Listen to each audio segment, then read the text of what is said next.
Stocks and ethical investments में आप सभी का स्वागत है।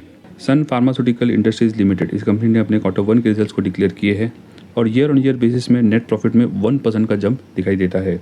तो चलिए इस रिजल्ट को कंपेयर करते हैं इसके एक्सपेक्टेशन के डेटा के साथ में और देखते हैं क्या इस रिजल्ट ने एक्सपेक्टेशन को बीट किया है या मिस। तो चलिए शुरू करते हैं।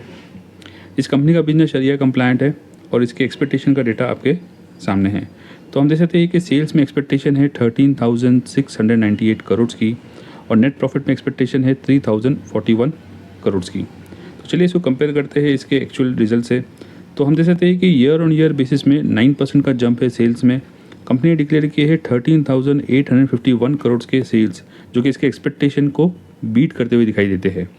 हम नेट प्रॉफिट की बात करें तो ईयर ऑन ईयर बेसिस में 1% का जंप है। कंपनी ने डिक्लेयर किए है 2,293 करोड़ के नेट प्रॉफिट, जो कि इसके एक्सपेक्टेशन को मिस करते हुए दिखाई देते हैं।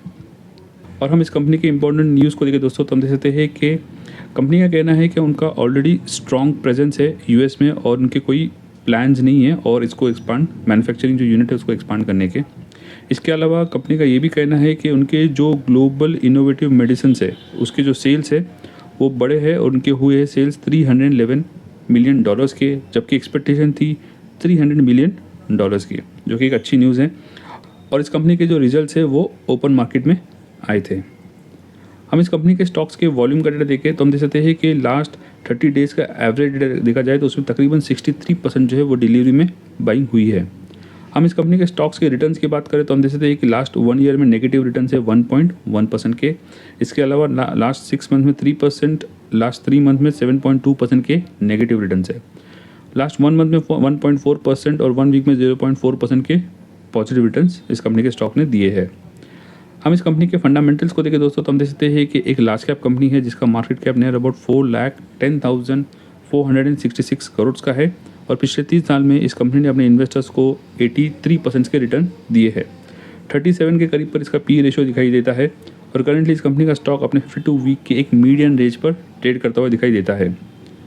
हम ईयर ऑन ईयर बेसिस पे इस कंपनी के सेल्स एंड प्रॉफिट को कंपेयर करें और पिछले 4 साल का डेटा कंपेयर किया जाए तो हम देख सकते हैं कि 2022 में इस कंपनी के सेल्स थे 38,654 करोड़ के और इसके बाद इसमें स्लो एंड स्टेडी इसमें ग्रोथ दिखाई देती है ईयर ऑन ईयर बेसिस में। हम नेट प्रॉफिट की बात करें तो 2022 में इस कंपनी के नेट प्रॉफिट्स थे 3,389 करोड़ के। उसके बाद ईयर ऑन ईयर बेसिस में इसमें काफ़ी स्टडी एंड स्ट्रॉन्ग ग्रोथ दिखाई देती है। हम इस कंपनी के शेयर होल्डिंग पैटर्न की बात करें तो और पिछले 5 क्वार्टर का डेटा कंपेयर करें तो हम देख सकते हैं कि प्रोमोटर्स की जो होल्डिंग है वो अनचेंज है और इनकी होल्डिंग है 54.4% की। हम एफआईएस की बात करें तो एफआईएस की होल्डिंग में भी ज़्यादा कुछ चेंज नहीं दिखाई देता है। करंटली इनकी होल्डिंग है 17.2% की। और हम डीआईएस की बात करें तो इनकी होल्डिंग है 19.3% की। और हम पब्लिक की बात करें तो पब्लिक की होल्डिंग स्लाइटली रिड्यूस हुई है फ्रॉम 9% टू 8.76% की। हम टेक्निकल इंडिकेटर्स में देखें दोस्तों तो करंटली इस कंपनी का स्टॉक बोलिंजर बैंड के एक मिडल पार्ट पे ट्रेड करता हुआ दिखाई देता है और इस कंपनी का स्टॉक अपने 52 वीक हाई से तकरीबन 13% के डिस्काउंट पर ट्रेड कर रहा है। ये सारे टेक्निकल इंडिकेटर जो है वो वीकली चार्ट के बेसिस पर है। हम आरएसआई इंडिकेटर की बात करें दोस्तों तो ये है 48, जो कि हम कह सकते हैं कि न्यूट्रल जोन के करीब पर है। और हम एमएससीडी चार्ट की बात करें दोस्तों तो हम देख सकते हैं कि करंटली इसकी एमएससीडी लाइन जो है वो सिग्नल लाइन को पॉजिटिवली ब्रेक करके ऊपर जाती हुई दिखाई देती है। देखते हैं इस रिजल्ट के बाद इस कंपनी के स्टॉक में क्या रिएक्शन देखने मिलता है।